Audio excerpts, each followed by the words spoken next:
I haven't had a lesson for a while, so it's a poignant chapter, a chapter of patience. And remember, with Imam Nawwawi, rahimahullah, we need to look at he doesn't just haphazardly list these chapters. There's a relevance. So the first chapter in Riyad al-Salihin is Babul Ikhlas. So we've got his sincerity. So Allah's basically inspired you to have sincerity and Bab al-Niyya, Bab al-Ikhlas wa Ihdar al-Niyya. So he links the two. Intention, so he inspires you with intention, but then your intention has to be what? Sincere. So these are the first things. Then you realise that you're embarking on a path where you're drawing near but back to Allah subhanahu wa ta'ala. Then you're required to have tawbah about what happened in the past. So before you travel your path, you've got to remove your baggage, which is through tawbah. And then now you've embarked upon your path, you've got to have Sabr, patience. Okay, which patience is not a good translation. It's probably persistence is a better translation of Sabr. So when we look at Sabr, and we look at it from a linguistical point of view, it means, he says, that it means something gathered together and being persistent in it. So it's like carrying a burden and carry it and continuing. So despite the difficulty, you persist. That's what sabr is literally, linguistically. So it's something gathered all together and then it persisting in that state. So he says here, if I can get my paper actually, I have the paper, 1 second. Yeah. So he says in terms of the Sharia, he says sabru ala ta'atillahi وعن المحارم وعلى أقدار الله المؤلمة. So there's 3 forms of patience or forbearance or persistence. There's persistence in obeying Allah subhanahu wa ta'ala. That's difficult. You can constantly try to do the right thing. That's one thing.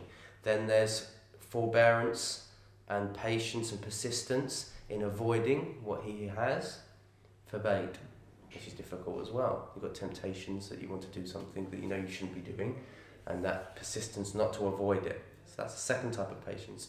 And then the last type of patience is is basically bearing the painful decrees of Allah in our lives. So there's some difficulties, some calamity in our life that you actually put up with it patiently. So there are 3 types of patience we have to exercise. But he says there's actually 4 situations when affliction. So focusing more on the affliction. It says there's 4 types of how do you deal with affliction. And when we talk about affliction, we're talking about afflictions that you can't do anything about. Okay, and that's when the frustration really comes in, because the nature of willpower, one of the gifts that man's been given is willpower, the determination to carry something out. And that's our nature, it's embedded in us that we want to carry things out. Every day we set forth on our day and we want to achieve things. And then what happens when we're blocked from achieving those things or prevented from carrying them out? We become what? Frustrated. So there I go, I want the cookies in the kitchen, so my willpower is focused on cookies, and then Dad stands by the door and says you can't have the cookies. That's basically you being blocked from your goal. And now you've got 2 situations. You can ask yourself, do I have to just sit there patiently until Dad disappears? Okay, that's sabr, where you can't do anything about the circumstances and you just got to wait for it to. Or can I get Dad out the way? So can you do something about the situation, or can't you do something about the situation? Obviously, if you can do something about the situation, you're required to act upon that. But if you can't do anything, this is where sabr. So the sabr is multifaceted. There's a sabr where you basically persist in, so I can do something about my situation, so I'm going to persist in taking the means, and when I fall, they're looking what's the next approach, okay, with that determination. Every time you're thwarted from carrying out something, you think what's another avenue, and there's another situation where you've got no avenue. So for example, like an illness that what's the word? Debilitates you. Yeah. So he says, in that situation, what can you do? Because naturally, if you have no means to do anything about it, then the frustration sets in. Okay. And this is what sabr, one of the nuances of sabr is bitterness. So you experience bitterness, like that frustration. So you can get angry and bitter. And this anger and bitterness can be either in your heart or in your, so you hold it in your heart. How dare Dad prevent me from the cookies? Or in your tongue, you let it out, like don't you dare stop me. Or in your limbs, so you lash out and punch and so forth. So that's how you can exercise your anger, and that's not patience now. Okay, because you are basically acting on something. Okay, you can act on your heart, i.e. the resentment, and you just let it stew and let it stew and let it stew and let it stew. That's not exercising patience. Or in your tongue, you let it out. That's not exercising patience. Or you get physical. That's not exercising patience. So you can exercise anger. You can get angry and bitter, or you can be patient, which means hold back even though in his heart he struggles. So you hold back against even a resentment. You say, I'm not gonna resort to being resentful. So this is where the patience hits in now. This is you being patient. Okay. So you can either exercise your frustration, hold back your frustration, or you can be content. Okay. But this is not something the contentment is a gift from God, because it's not something you really can exercise. You can pretend to be content, but that's not patience then. Okay. And this is really important, because this is where we have this term spiritual bypassing. This is classic spiritual bypassing, where deep down in your heart you pretend you really feel resentment towards a situation, but you feel or you're struggling with the situation. Let's say that. So if I'm struggling with it, okay, with the problem, with this situation in my life, okay, you have to recognize you're struggling with it. Okay, if you start to try to pretend, no, I'm fine, I'm okay, that's not healthy now, because you're actually denying the actual experience. And the Prophet ﷺ says something very beautiful about this. When his son died, this is a classic balance. When his son died, Ibrahim alayhi salam, he said he started weeping, and then Abdurrahman ibn Auf radiallahu anhu said to him, "Why is it you weep, O Messenger of Allah? You weep? You're the Messenger of Allah." And this is classic. This is a classic example of this. Abdurrahman ibn Auf assumed what? The Prophet would never cry. Why wouldn't he cry? Because he's so patient, he wouldn't have to show his emotions. Yeah, but basically that spirituality means that you're not fazed by anything. Yeah, but that's not spirituality. That's disassociation, which is not part of spirituality. It's actually unhealthy. Spirituality being used in an unhealthy sense. So now the Prophet ﷺ is going to clarify. He says this is a mercy from Allah. Okay. Now, rahmah. It's hard for me to break this habit, but rahmah is not mercy. Rahmah is compassion. Because mercy, and it depends how you look at it. Mercy means that you forgive something even though I let you off. That's mercy, isn't it? You should have done something. You did something to me, and I'm perfectly entitled to take revenge, but I have mercy. So that's not rahmah. Rahmah's got nothing to do with that. Rahmah is about compassion and kindness, because it's about tending to someone. Allah's not, when we say He's the most merciful, we've got this idea that He should be giving it to us. There's a sense of that, but the focus on the rahmah is caring and tenderness. And so this is a tenderness, this is a gift. So when you go through pain and you go through struggle, you're supposed to react. And if you feel that riqqa, that tenderness, that's a sign that Allah has blessed you because you're alive. You should be affected by if you get your leg, if someone comes along and cuts your leg off, I'm not affected. That's actually going to start affecting the healing process, because that holding back from the experience actually doesn't help the healing. And so the Prophet ﷺ says this is a mercy, in fact, that I'm crying. It's something you should embrace, you should allow the experience to go through you. And then he says the eye sheds a tear, the heart feels grief, but the tongue doesn't say anything that doesn't displease Allah. So that means you hold the experience, okay, but you don't let it lead you to say something that's displeasing of Allah subhanahu wa ta'ala. Okay, so that's the key. Do you notice the heart feels grief? Yeah. You know, you just feel down. You don't say anything. The heart doesn't like say anything. That's untoward. Well, the heart can experience something, but it's what we label it, and this is why I feel this differentiation between sensations, feelings, and thoughts is so powerful. Because I can experience something on different levels. I can experience something as a sensation. So is that pain in the heart, that stabbing sensation, whatever you can say you can call it what you want. But if you associate it with just as a sensation, I'm feeling this pain in my heart, you're less likely to actually start saying things. Because the moment you associate it with as a feeling, this is grief, this is anger, then you can start, then thoughts develop, like why is this person doing this to me, how dare they, and so forth. But as long as you associate it with on the level of sensations, the Prophet ﷺ is identifying my eyes shedding tears. Yeah, this huzn in Arabic means like a heaviness. So I've got a heaviness of heart.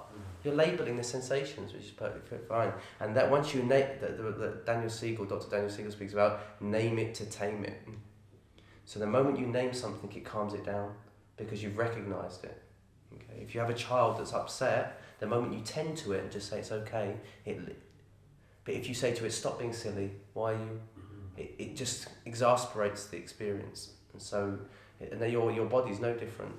If you say that I've got no problems, nothing's happening to me, it's just going to get worse and worse and worse. It's going to build up. But if you just say I'm feeling this, I'm feeling that, I'm labelling basically, then there's no need to really. It doesn't build up to a point where you want to say something.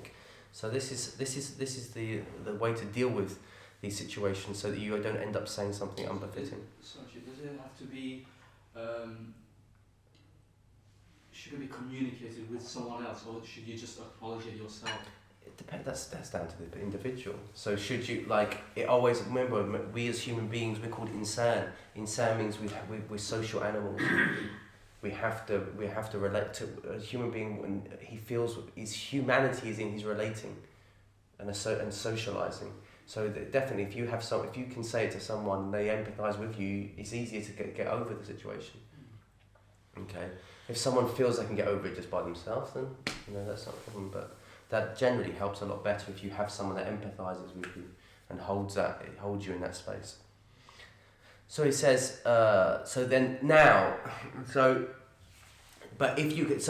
if Allah gives you that state where you're actually content in the suffering, that's a gift from God, okay? Because you basically just, but it's got to be real, it's not going to be sort of superficial. So you're thinking, and that generally comes about after you've acknowledged the experience, I'm going through this, then the limbic system calms down, and you can see with clarity. And then the highest state of the highest station in affliction is actually to show gratitude, to feel gratitude. Thank goodness. And there's a statement by Sayyidina Umar famous, every time I'm afflicted by something, there's 3 blessings in it. It wasn't in my religion, so I wasn't trialed in my religion. It wasn't greater than it could have been, than it was, and I'm going to get reward for it. So he was able to focus on those 3. What's the first one? The first one, it wasn't in my religion, so I wasn't, meaning it didn't shake me to a point where I lost my faith. So that's the greatest tribulation. Now they say if you fall into anger and bitterment, that's not patience. That's worse, because there's 2 punishments, or there's 2 states of suffering. There's your suffering in terms of you're going through it, from a worldly perspective, and then there's no reward for it. Really, when the affliction hits you, there's 2 ways to deal with it. You either you bear it patience and get through it, ride it, and then if you can do that, you get the reward. And so you just got to have that patience to see through it and realise that this is actually a blessing in this. But if you react and get anxious and so forth, then you've lost out on 2 things. Because in reality, it's a gift. So these are the ways we do it. And that's why the Prophet ﷺ used to say, Alhamdulillahi ala kulli hal.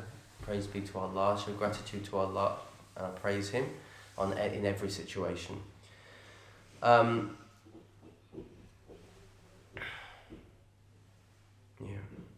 So, and that's the reality. We've got this constant battle between experiencing the feelings and then seeing through them so that we can persist, which is our story. This is the linear story in our lives. And the classic example of Surah Yusuf here. Surah Yusuf, if you get caught up in the details of Surah Yusuf's life, you're like, this is terrible. I've spoken this on a number of occasions, is that at the beginning there's a dream, marvellous. At the end, there's the manifestation of the dream. But in the middle of it, it's pretty messy. And if you get caught up in the linear narrative, say you're reading it like a novel, what's going to happen? You're going to say, what's this story's messed up? You know, and that's what we do to our lives all the time. We're going through and say, why is this happening? I can't do it. And you've got to raise, no, keep persisting. Have sabr to see the novel through to the end of the story, and you'll realise that you're going to see the fruits of it. So you have to be able to pan out to see your life from a divine perspective, i.e. past, present, future one, like a timeline on the wall, that you can see everything, and so you realise all the parts fit into one. Okay, you know the thing like when those men, there's an Indian fable, isn't there, about a man, one's feeling the leg of the elephant and saying it's a tree, one's feeling the trunk of the elephant and it's a snake or something. It's a Rumi. Yeah. And it's all fragmented, the picture. Okay, but they don't realise all those things are actually make up the elephant. And that's your life. We're saying, oh, this is happening in my life, this means this. But until you can pan out and see things from a holistic perspective, then you won't be able to make sense of it. Now, once we ride the emotion, we let the emotion come through us, and we manage to calm it down, then we transcend it and we can see. But most of the time, we don't give ourselves time to settle the limbic, and we're just going through one experience and the next experience and the next experience, just emotion after emotion, and why is this happening to us? And so it's that skill and they're able to navigate through the emotions, then we can transcend it and see the whole picture. So, yeah, and so that's the essence of patience, or as I said, sabr. And so I'm just going to touch on one verse today, where Allah subhanahu wa ta'ala says, قال الله تعالى يا أيها الذين آمنوا اصبروا وصابروا ورابطوا. This is a blessed verse. This is at the end of Surah Ali Imran. The Prophet ﷺ used to recite it when he woke up in the morning. إن في اختلاف الليل والنهار لآيات لأولي الألباب الذين يذكرون الله قياما وقعودا وعلى جنوبهم ويتفكرون في خلق السماوات والأرض. It's like the last verses of Surah Al Imran. He used to recite this, and so it's talking about people basically reflecting and persisting in prayer. And at the end of he says, يا أيها الذين آمنوا اصبروا وصابروا ورابطوا. So he calls people, he commands people to show patience. He says isbiru. He says isbiru here means, if I get my notes here, he says isbiru anil ma'asiyah. He says sabr here means to persist, to avoid the sin. And it says wasab, and some say that just means patience in general. Wasabiru is used on mufa'ala form, which is generally reciprocal. So he's saying basically, when you're facing your enemy, you overcome him with your patience, meaning you persist. So you don't give up. You keep going and going and going. That's musabara. But he says also, some say that's about ta'a, because you've got to overcome your nafs, because your nafs doesn't want to do obedience. You know, so he's going, no, let's go towards sin. So you've got to, in the fight for for doing persisting in good, you've got to overcome someone else. Okay, or it's just mufa'il, it's just exaggeration, i.e. it's a hyperbole. Really show patience. And then the last one, he says warabitu, and the ribat literally means being on the forefront, on the frontiers of the Muslim land, defending it. That's a ribat. But it was interesting, and they never had this in the Prophet ﷺ's time. There was no ribat. This was a concept that came later. When the Muslims spread, they would have people on the frontiers, and they would end up sitting there and defending the Muslim land from people coming. In the time of the Prophet ﷺ, the ribat was actually associated with worship. The Prophet ﷺ said that whoever performs wudu even in cold conditions and walks to the mosque, despite being a long distance, or sitting between prayers, waiting in the mosque between prayers, he says this is a ribat. So that in the time of the Prophet ﷺ, it was more associated with actual worship. It's like being on guard as if being on guard and protecting yourself and protecting the community by manifesting the worship of Allah subhanahu wa ta'ala. And he says, وَإِصْبِرُوا وَصَابِرُوا وَرَابِطُوا وَاتَّقُوا اللَّهَ لَعَلَّكُمْ تُفْلِحُونَ. And he says the ultimate what encompasses all of these three things is to have taqwa of Allah subhanahu wa ta'ala, to be constantly vigilant in your relationship with Allah subhanahu wa ta'ala. And if you can do this, you will reap your reward. You will be from amongst the muflihin.